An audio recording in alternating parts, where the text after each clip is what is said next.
Okay, Randall, seriously.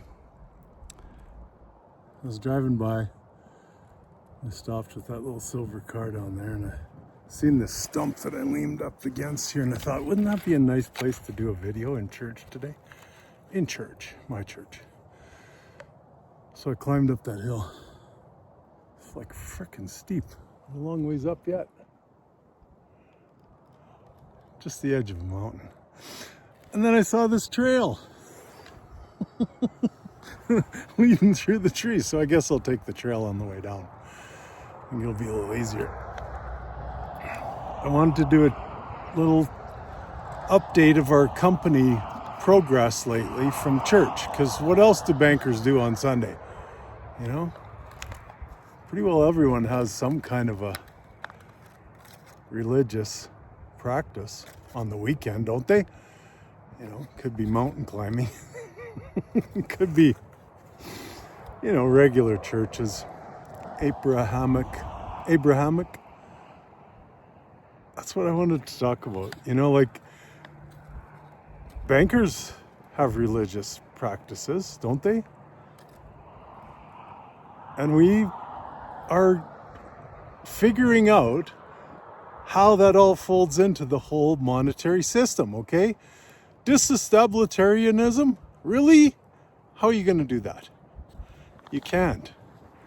When humans are indoctrinated into some form of religious practice, so religion being just doing something over and over again, you know? Like going into a church and putting money into the pot for the Pope or whoever gets it, you know what I mean? Like religiously. However, it does affect economics because there is terms like Buddhist economics and Abrahamic economics and even indigenous economics, okay? Even though economics is just a word, but we do live in an economic world or a world of commerce, don't we? Down there, anyway. Maybe not so much up here. The mountains. I'm going to measure to see how many feet I climbed from down there.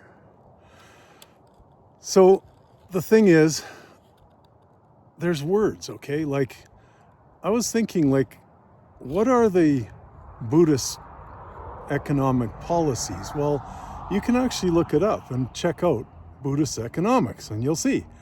Like, it's based on some pretty basic principles. And then there's other Eastern based and, you know, traditional indigenous people, which are from the West too. But those people all have their own spin on economics as well. Generally based on community rather than some kind of top-down, this is where things get interesting, okay? Hierarchical structure, okay? Are you keeping up? Because I'm trying to just go slow because I don't even really know what's going to come through next because I'm just speaking up on top here on this mountain and I'm not sure what's going to come out. I did write down a couple of words to share with you, so that might be where I go next, okay? So, Abrahamic religious practices, I'll call it, include Judaism, that kind of stuff.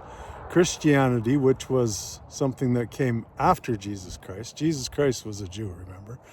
And then then somehow Christianity came out of that. And like things like Roman Catholic or Orthodox, those kind of religious practices, right? And also don't forget that Muslim is an Abrahamic religion too. So why do they fight each other when they supposedly have one God? Well, I think some think theirs God is different than the other God. I don't know. But the whole idea of monotheistic one God is what is the basis of, you know, Abrahamic religions and including Abrahamic economics. You see the pyramid of control and power to one. And if I think of it, then I bring in the word that I wrote down. Well, what is atheism then? Atheism. Isn't a like mono? Like one? Or a thing is one thing? Like what? Where does that come in? How could you be atheist rather than monotheist? Anyway, it doesn't make sense to me, but it might make sense to you. You take a look at that and, get back to me, please. Comment in the link, or link in the comments, whatever you call it. So then I got thinking about this A word, or A letter, and how it,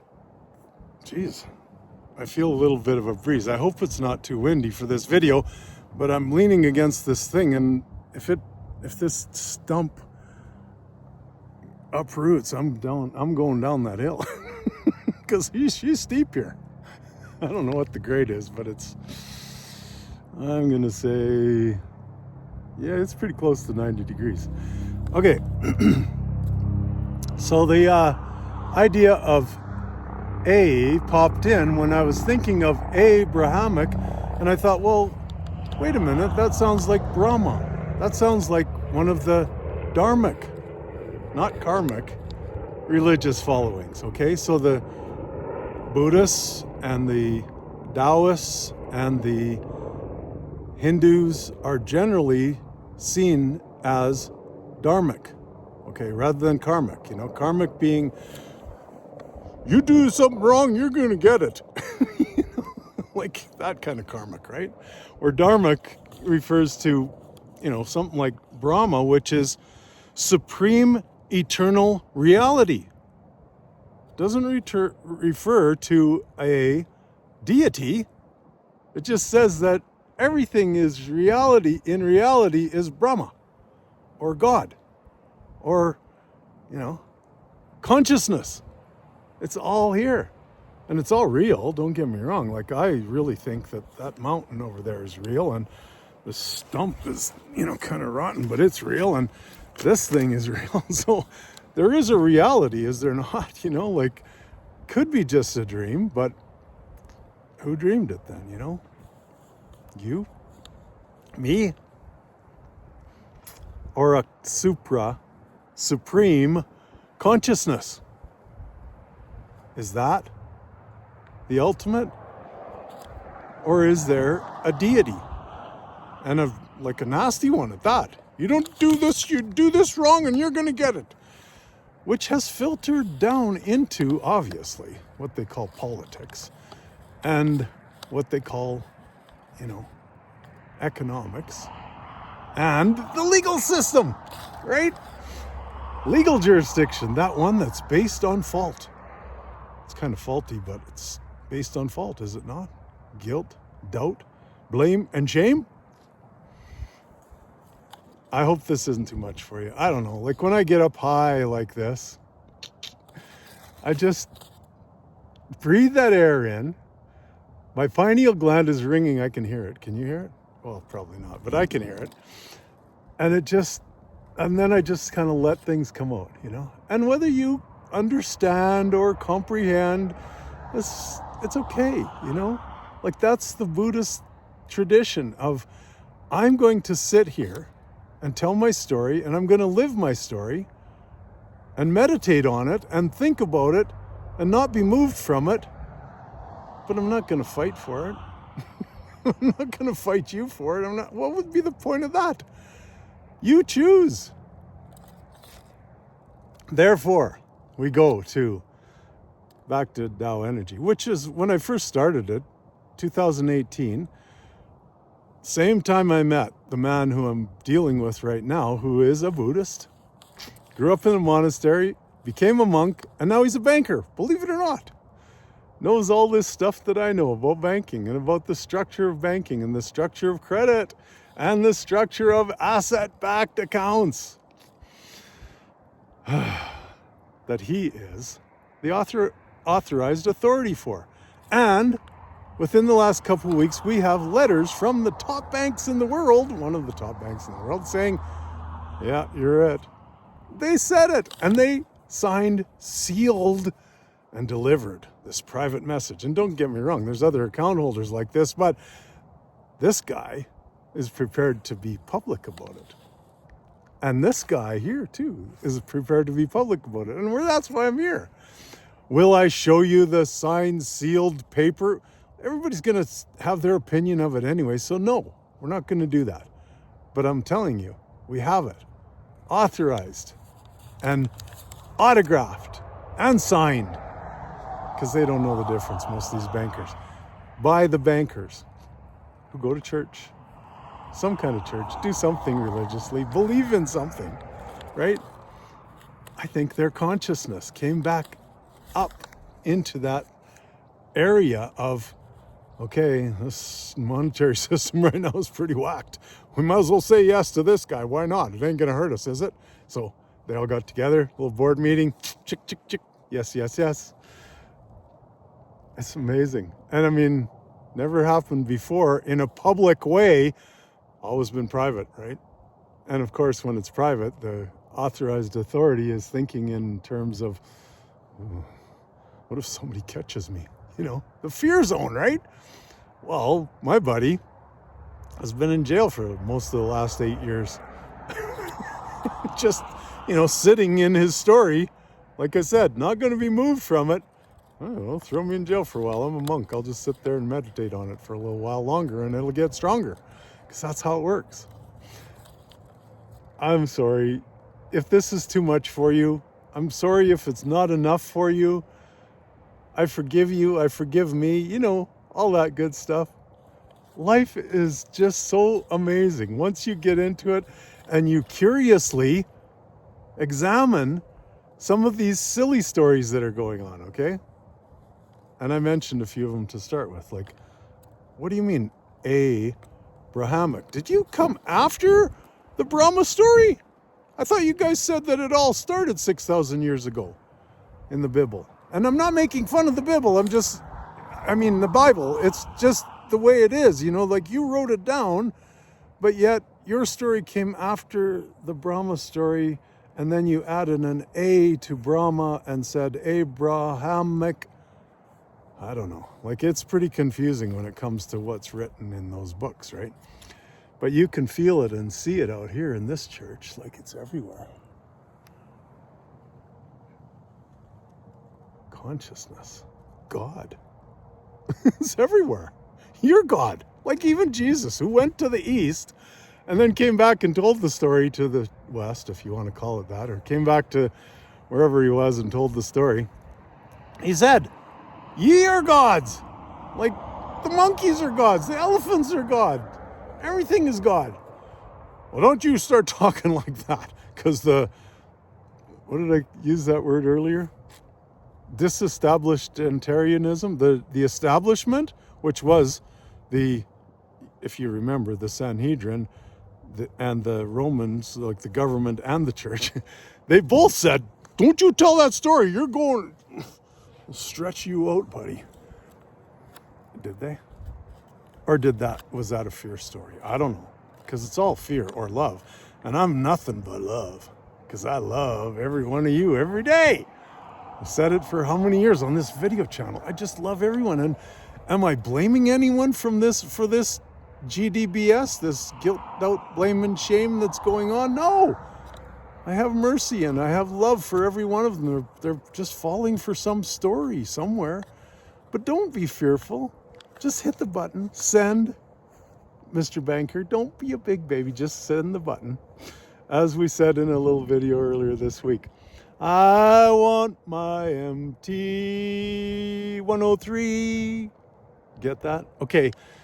Probably not, but there is such thing as a credit enhancement instrument called an MT-103, which is just a message and it stands alone in a bank, authorized by two authorities on an agreement, and it manifests credit. So, believe that or not, but there's also asset-backed accounts, and that's where we're at, okay? Asset-backed.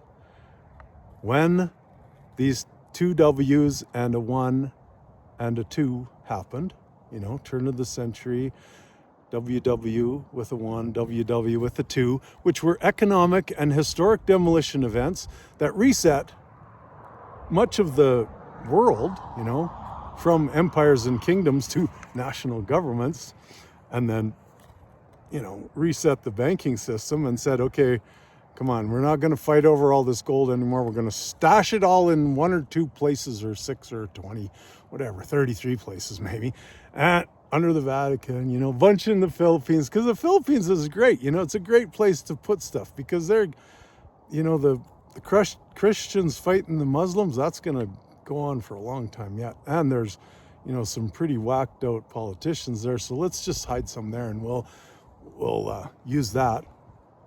Look it up. The World Bank Committee of 300, that kind of stuff. That's what I'm talking about, okay? And then that's what they used. Put safekeeping receipts, or whatever you want to call it, certificates in the banks, and said, this certificate means that you have collateral based on all this gold that we don't tell anybody about, okay? So just don't say anything about that, and just keep it in your bank and say that the people are in debt because you have this. It's just a debt story. It's silly, but whatever. All debt is silly. You know that. Okay, I better stop. This is 16 minutes in. I'm going to chop out some 1-minute clips out of this that just seem to flow out of it, and see what you think of those. But those of you who hung in there for almost 17 minutes now, thank you. I love you. Please forgive me. I forgive you. And thank you once again. I don't know what else to say. It's kind of, everything is love. I love everyone. I don't want anyone to suffer or be ruled over with an iron Abrahamic fist. So we're just shifting a little bit to more of a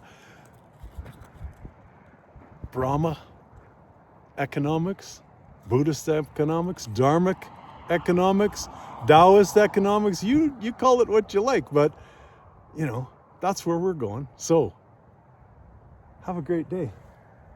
Oh, I just noticed that's the 3 sisters right there. I didn't realize we were right across the street from them. I have 3 sisters. How do you like that? But that's the 3 sisters just under the Son of God. Up here in the Rocky Mountains. Gonna find my way down through the trees on the path, I believe, instead of sliding down the hill. And we'll see you next time. I love you. I love you. I love you. I love you.